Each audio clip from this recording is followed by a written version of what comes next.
Your health insurance will happily pay for a heart attack, but not the medication that might stop you from losing your job before you even get one. My husband retired at the end of last year, and I had to get an ACA health insurance policy. And that's when I found out that my ADHD meds were not covered at all. Therapy, technically covered. Realistically, on the cheap policy that I was able to afford, it's extremely expensive. So today we're talking about the insurance industry, ADHD treatments, meds, therapy, and the question people love to ask when they don't want to help. Well, have you tried eating better and maybe exercising? ADHD is one of those conditions that everyone's got an opinion about, especially people who don't have it.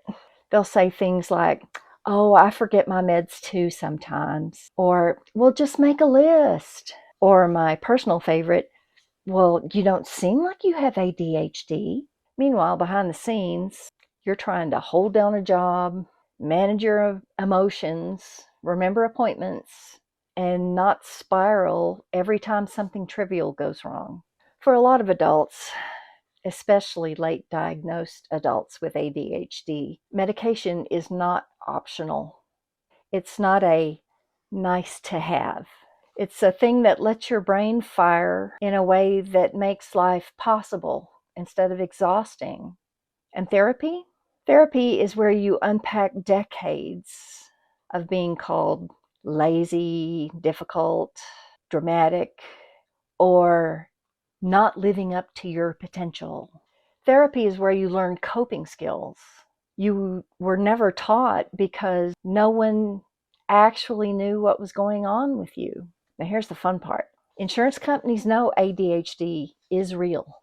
It is a thing. They just don't treat it like it is. Heart disease? Covered. Diabetes? Covered. ADHD? Well, have you tried Pilates or yoga? A lot of ACA plans don't cover ADHD meds at all, or they cover the cheapest, oldest versions, and that's it. Newer meds, extended release meds, the ones that actually work for you, denied. Oh, you can appeal it if you want.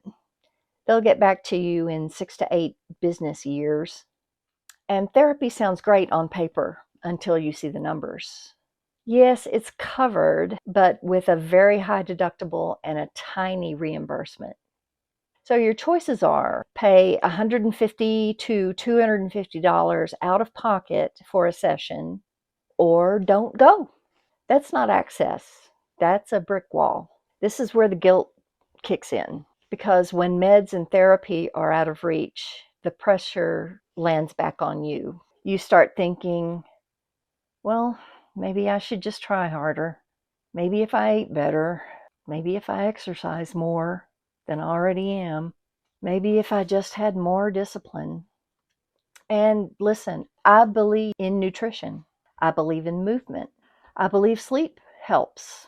Those things are support tools, not replacements for proper medication. Telling someone with ADHD to fix their brain with vegetables is like telling someone who's legally blind to just squint harder.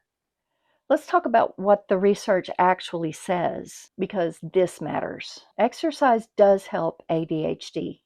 It boosts dopamine and norepinephrine, the same brain chemicals that ADHD meds target. Regular movement can improve focus, mood, and stress levels. Eating well helps too.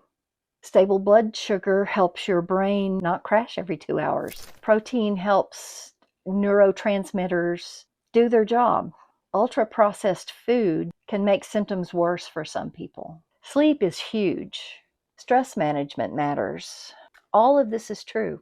But, and this is the part that insurance companies leave out, lifestyle changes work best when medication and therapy is already in place. Most studies show that meds are the most effective frontline defense for adult ADHD. Exercise alone doesn't come close. Diet alone doesn't fix executive dysfunction. Meditation does not magically give you working memory.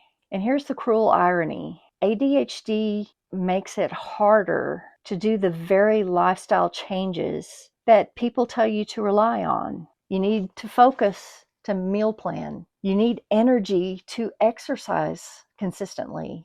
You need emotional regulation to manage stress. Those are the things that ADHD messes with. So when people say, just eat better and move more, what they're really saying is, fix the problem using the skills that ADHD takes away from you. And this is the part that makes me angry.